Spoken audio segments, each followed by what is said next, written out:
Hi, Randall Dupree here from ForgePoint LLC.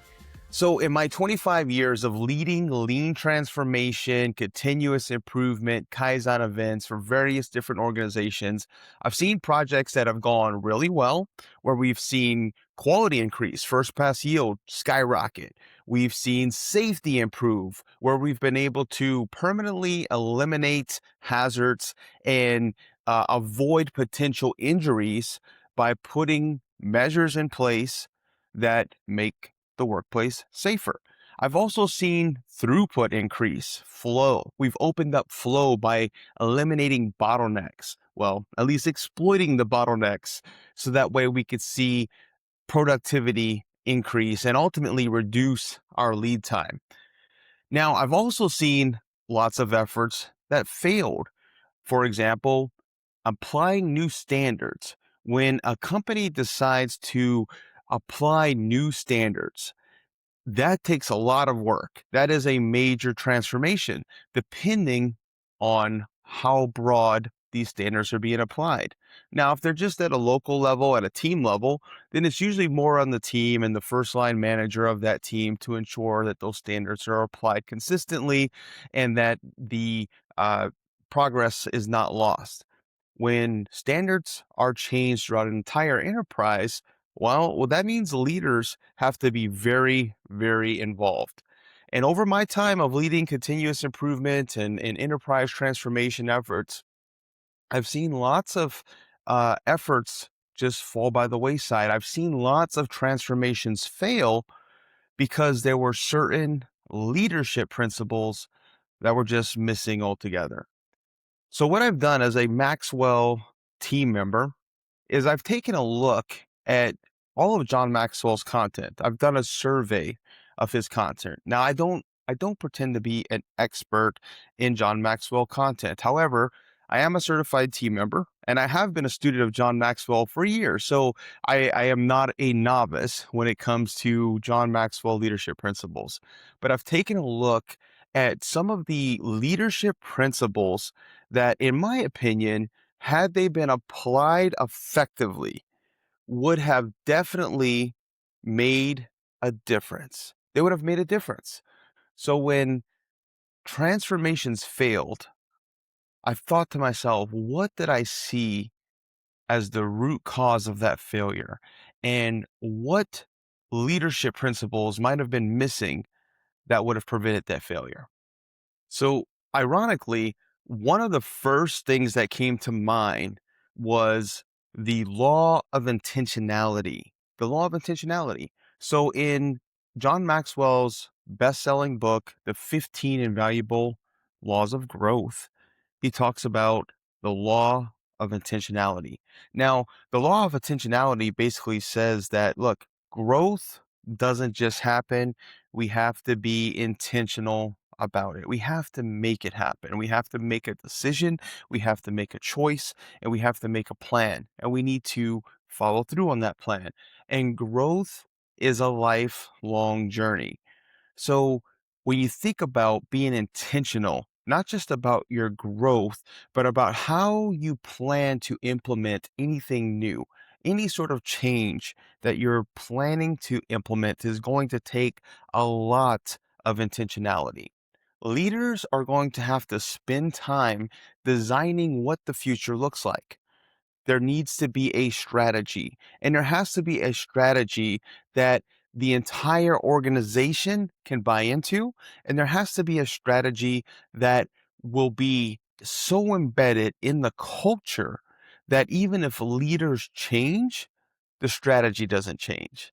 It has to be something that just makes intuitive sense and aligns with the company's values. If it doesn't, then it's very easy for new leaders to come in and change the direction. But you don't want to change direction. You want to stay consistent because change takes time. The other thing is, personal growth, again, the law of intentionality says that it doesn't just happen, right? People sometimes think personal growth is just going to happen. Well, we get older, but that doesn't always mean that we get better, right? So personal growth has to happen at an individual level before it can happen at an organizational level. So the leaders within the organization have to be growing. They have to be growing, and they have to be growing their people and developing their people. So that way the people continue to grow and that the vision is shared by everyone. In his book, Failing Forward, John Maxwell talks about how inaction is a decision. John Maxwell talks about how inaction is a decision and how every day that we start without a plan, we just default to the status quo. So if the status quo is already great, then no problem. But if we're trying to lead a successful transformation, then I think by definition, we're trying to do better than the status quo. So that means every day we have to start off with a plan, and that plan has to align to the changes that we're trying to see across the organization. So, for us to be very effective and avoid transformational failures, again, we have to be intentional. That means that we have to be very deliberate about our design. We have to design a strategy and a roadmap everyone could buy into. We have to focus on personal growth first as leaders. Leaders have to begin or continue or focus intentionally on their growth and on the growth of those around them in order to grow the organization. And then lastly, we have to be intentional about having a plan. We have to realize that every day that we don't have a plan, we're going to default to the status quo. Okay, so the second leadership principle I want to talk about is awareness. So I've talked about this one before, but in context of creating a culture of continuous improvement, leaders have to be aware. So in the 15 Invaluable Laws of Growth, John Maxwell says that you have to know yourself in order to grow yourself. Now, I would take that a step even further in the context of an organization. Leaders have to know their business. They have to know their business in order to grow their business. The same rules apply. You have to know what are your pain points? What are the issues that your team members are seeing? What approach would be the best approach to take to solve some of the problems? Now, look, the lean world is full of lean tools. There are no shortage of problem solving tools. We have A3 problem solving thinking and methodologies. We have DMAIC, which is a Six Sigma tool: define, measure, analyze, improve, control, right? We have lots of tools out there. Different organizations that I work for have had their own simplified versions of problem solving models. Other organizations I've worked for have their own simplified versions of problem solving models. For example, one organization I worked for had DIVE: define, investigate, verify, ensure. Look, at the heart of all of these different problem solving models is really the same core elements. We have to spend some time really trying to understand the current state. We have to use data to understand the problem that we have. Some problem solving models focus more specifically on understanding the problem in terms of a gap.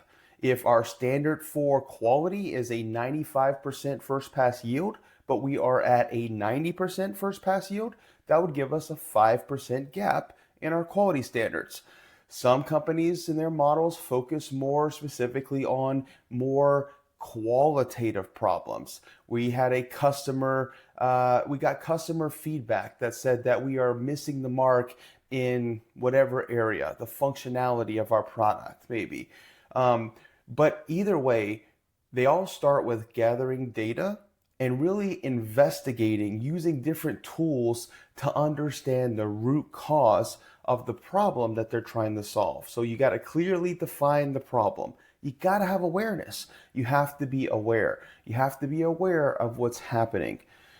You have to investigate so you can find the true root cause. You got to ask why. You got to ask it multiple times, and you got to get specific. You got to be specific.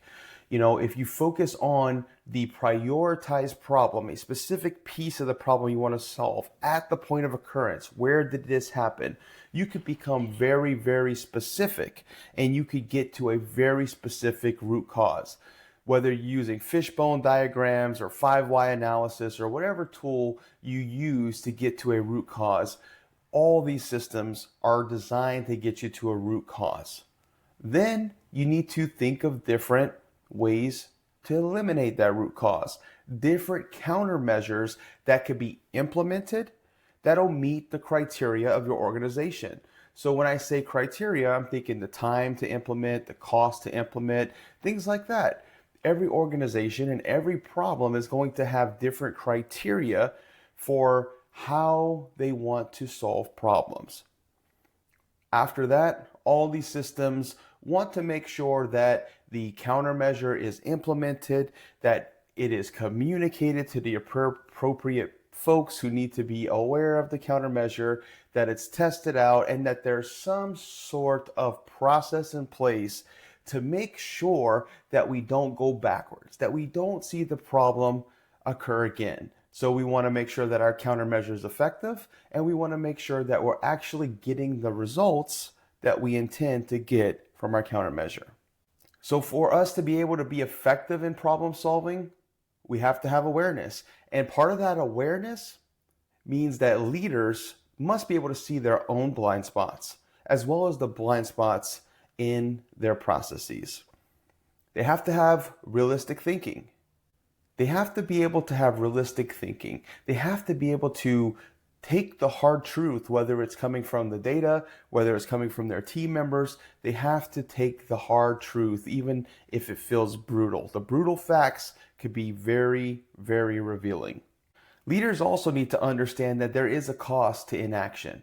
As much as it may sometimes cost to implement the right countermeasure, there's also a cost associated with inaction. So we want to make sure that we are taking timely action. Usually, the more timely we're able to take the action, the lower the cost. In a lot of cases, that's true. And lean is all about being creative and problem solving in a way that doesn't add costs. As much as possible, we want to find very simple, basic solutions and just mistake-proof things so that mistakes become impossible to happen, right? That is the goal. But sometimes we do have to spend some money, and we have to realize that taking action is usually better than inaction. That inaction is a decision, and that inaction has a cost associated with it too.